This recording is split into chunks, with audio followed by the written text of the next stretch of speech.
viewers, I welcome you all and thank you so much for sacrificing your precious time to watch this awesome video. This is a channel which is solely based on people, power and politics, and it is my pleasure to share with you some of the contemporary issues and possibly give recommendations where possible in relation to the same. Our topic today is tribalism in Kenya is a dangerous poison. I repeat, tribalism in Kenya is a dangerous poison. Indeed, it's a dangerous poison.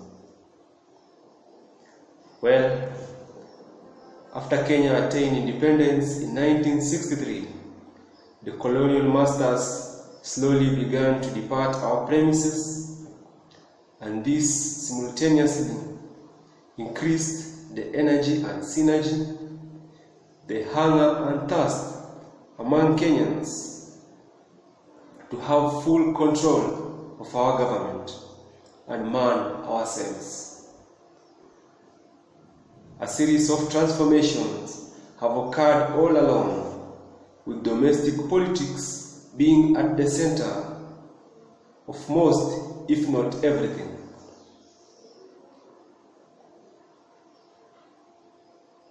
It was our hope that our country develop like our counterparts in the global north, and all the developments were to be rooted in peace, love, unity, transparency in democracy, respect for human rights and rule of law, and diversity as well.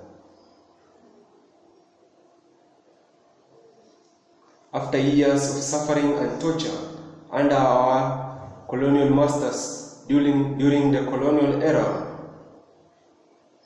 it was the hope of every mindful Kenyan to live in a peaceful environment, regardless of the existing of more than 40 tribes in our country today.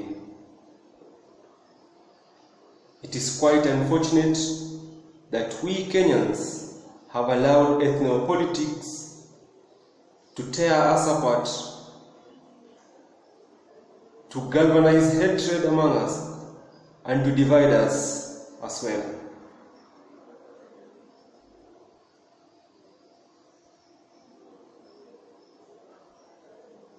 And this has actually left me with a series of questions in my mind. Of what importance is it to fight for tribal supremacy and dominance when a child in Turkana is dying because of lack of food and water? Of what importance is it to hate and judge one another based on tribal differences? Of what importance is it to vote in incompetent tribalistic leaders who have made empty promises to us and have continuously used tribe as a shield to defend themselves whenever they are on political platforms? Let's open our eyes, Kenyans, please.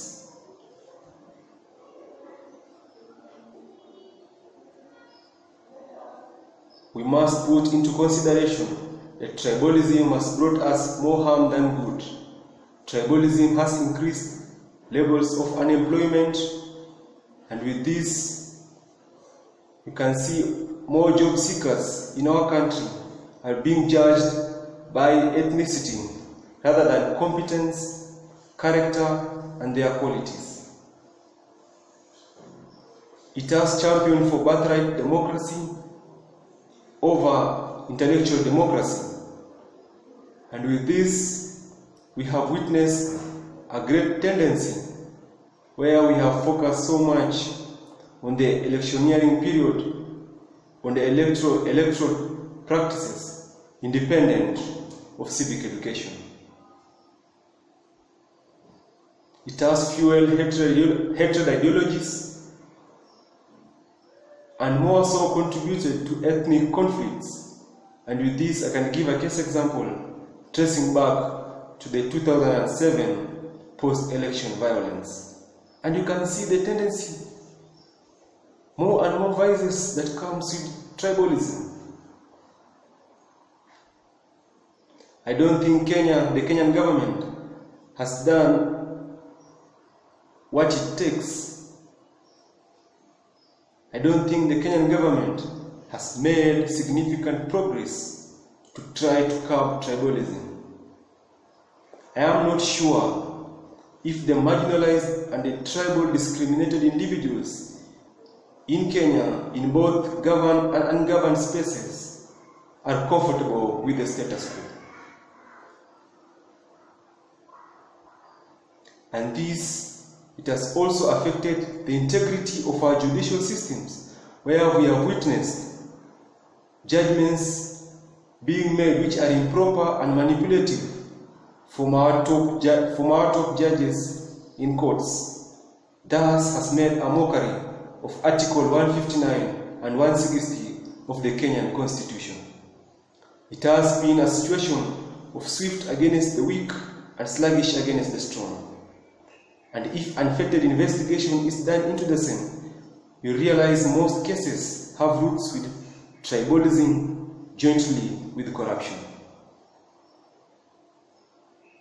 I have come up with 4 recommendations which I think, if the Kenyan government focuses on it comprehensively, then we can make significant progress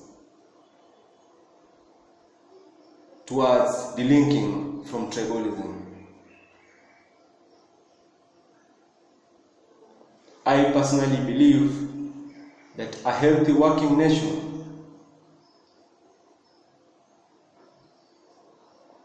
which focuses on the welfare of its people and is serious to eliminate the standing walls of tribalism, then it must be built on 4 pillars.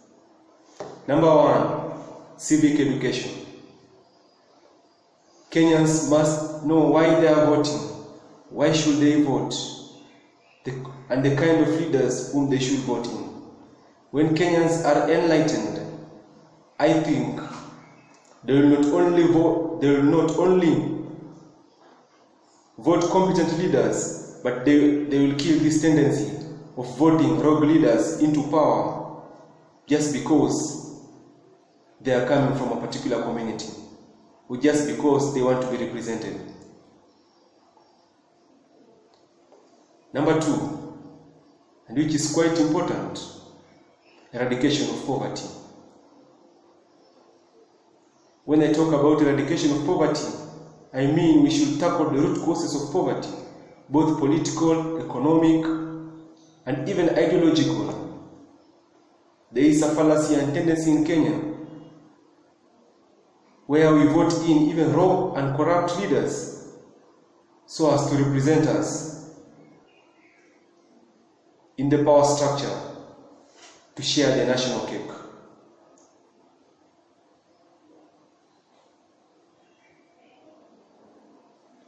The 3rd pillar is uniting for peace.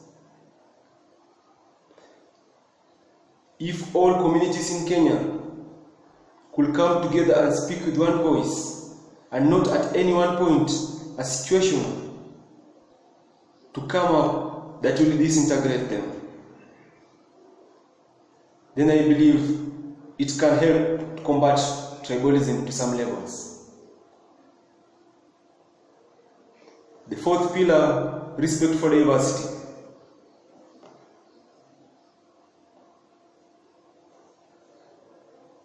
Kenyans must be allowed to give out their opinions freely. And when I mean giving their opinions freely, I don't mean that heated exchange of words. No. I mean meaningful discussions, meaningful talks, which can be imperative to the development of our country, which can be imperative to the succeeding generations of our country. The 1st, 2nd, and 3rd pillar must all be rooted to the 4th pillar, respect for diversity. Because without the 4th pillar, then all these three pillars will stumble. To sum up, I would like to quote the famous words of the late Nelson Mandela of South Africa, who once said that, and I quote, "No one was born hating another person because of the color of his skin or his background or his religion. People must learn to hate, and if they can learn to hate, they can be taught to love.